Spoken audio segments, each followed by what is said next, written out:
पैशाला आज इतकं महत्त्व प्राप्त झालेलं आहे. काही लोक असं म्हणतात, अहो शिकून करायचं काय, शिकून कोणाचं भलं झालंय. न शिकता जर आपल्याला सत्ता मिळवता येत असेल तर शिकायची गरज काय, असे म्हणणारे लोक आहेत. त्यामुळे तरुण पिढी बिघडत चाललेली आहे. तरुण पिढी जर बिघडली ना तर तुमचं आमचं काही खरं नाही. कारण सगळं राष्ट्र तरुण पिढीवर अवलंबून आहे. म्हणून तरुण पिढीवर चांगले संस्कार झाले पाहिजेत. ते संस्कार आज होत नाही आहेत. जे संस्कार केले जातात ते इतकं अनिष्ट आहेत की त्याच्यातून अरिष्ट निर्माण झालं तर त्यात नवल बाळगण्याचं कारण नाही. म्हणून जीवनविद्या असं सांगते की पहिली गोष्ट लक्षात ठेवली पाहिजे की सुखी होण्यासाठी फार काही करावं लागत नाही आणि फार काही मिळवावी लागत नाही. म्हणून मी मगाशी सांगितलं, आता सुख हे आतमध्ये आहे वगैरे वगैरे, हा विषय वेगळा आहे. तो विषयच वेगळा आहे की ज्याला आपण आनंद म्हणतो, सुख म्हणतो. आतमध्ये आहे म्हणजे तरी काय, तरी म्हणजे काय कित्येक लोकांना माहीत नाही. सुख आतमध्ये आहे म्हणजे काय, तर शरीराच्या आतमध्ये आहे. मग शरीर कापून बघा आणि मिळतं का बघा, नाही मिळत.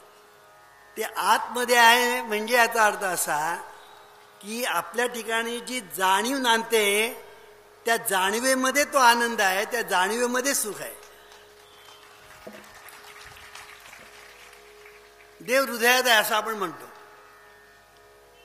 देव हृदयात आहे म्हणून एका सर्जनने, त्या सर्जनचं म्हणजे त्याला लायसन्स आहे ना कापायचं, एका सर्जनने विचार केला, अरे देव हृदयामध्ये आहे म्हणतात ना, मग कापून बघूया हृदय.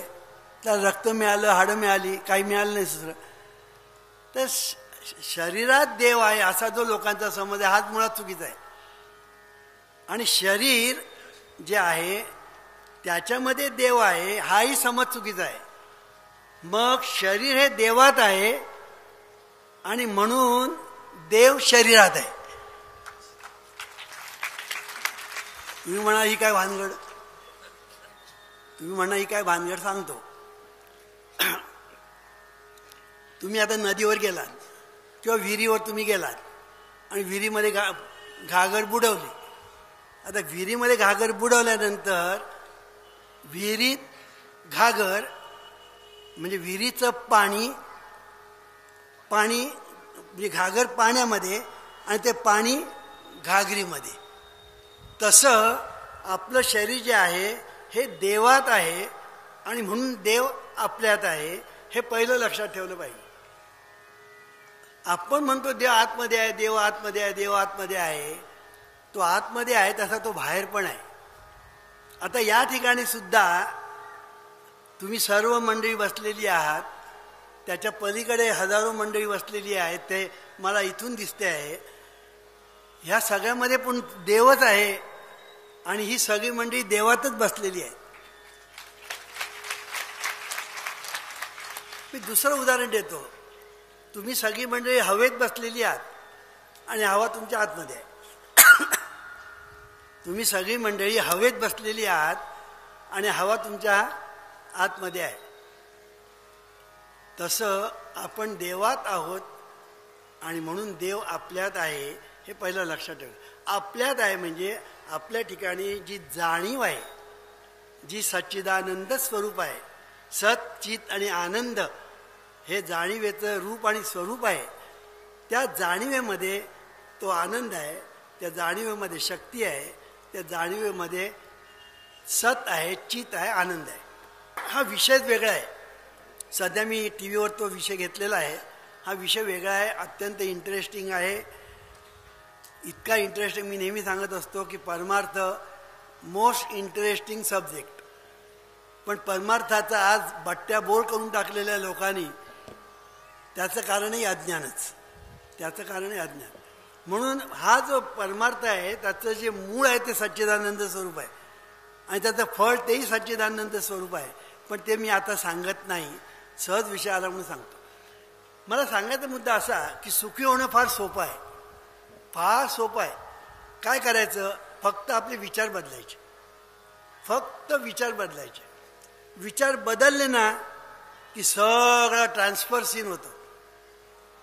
आज काय झालेलं आहे, आपण आपल्या ठिकाणी जे अनिष्ट विचार घेऊन बसलेलो आहोत, जन्मल्यापासून तर आतापर्यंत ते विचार घेऊनच आपण जीवन जगत असतो. आणि त्या विचाराप्रमाणे आपल्या जीवनामध्ये सगळं घडत असतं किंवा बिघडत असतं. हे तुम्ही विचार जेव्हा बदलाल तेव्हा बाहेरचं सगळं बदललेलं तुम्हाला अनुभवायला येईल. मी एक उदाहरण देतो. तुम्ही सिनेमा बघता, मग सिरियल असेल नाही तर मोठ्या पडद्यावरचा सिनेमा असेल, ते रीळ जे असतं ते रीळ त्याच्यातून जे पिक्चर दाखवलं जातं ते रीळ तेच असेल तर पिक्चरही तेच येईल.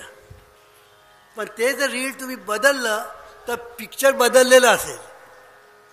तसं आपल्या ठिकाणी जे विचार आहेत ना, ते विचाराप्रमाणे जीवनाला आकार प्राप्त होत असतो. ते विचार बदलले की जीवन सगळं बदलतं. इतकं हे सोपं आहे. म्हणून जेम्स ॲलन नावाचा एक फिलॉसॉफर, त्यांनी फार सुंदर सांगितलेलं आहे, as you alter your thoughts towards things and other people, the things and other people will alter towards you. The divinity that shapes your ends is in your own self. All that you achieve is the direct result of your own thoughts. की तुमचे जे विचार आहेत त्या विचाराप्रमाणे तुम्हाला सर्व result मिळत असतात. आणि ह्या विचारांना आकार देण्याचं काम तुमच्या ठिकाणी जी डिव्हिनिटी आहे ती डिव्हिनिटी करत असते. आणि म्हणून हे कठीण नाही आहे. विचारांचं महत्त्व जोपर्यंत आपल्याला समजत नाही तोपर्यंत जीवन हे कठीण आहे. म्हणून डिझरेली नावाचा एक पंतप्रधान होऊन गेला, मोठा हुशार आणि बुद्धिमान होता. त्याने एके ठिकाणी असं म्हटलेलं आहे, nurture your mind with great thoughts for you will never go any higher than you think. विचारांचं एवढं महत्त्व आहे की तुम्ही विचार तुमचे जसे असेल ना त्याच्या पलीकडे तुम्ही जाणार नाही. म्हणून विचार जर तुमचे कोते असतील तर तुमचं जीवनही कोतेच होईल. आणि याच्या उलट तुमचं जीवनामध्ये तुम्ही जितकं वर वर बघाल आणि त्यासाठी प्रयत्न कराल तितकी तुमची गरुड झेप होत राहील. म्हणून गरुड झेप घ्यायची का कावळ्यासारखं कावकाव करत बसायचं हे तुमच्या हातात आहे. म्हणून तूच आहेस तुझ्या जीवनाचा शिल्पकार.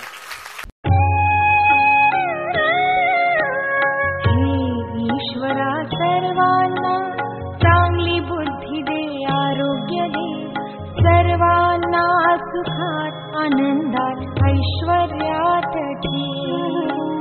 सर्वांचं भलं कर, कल्याण कर, रक्षण कर,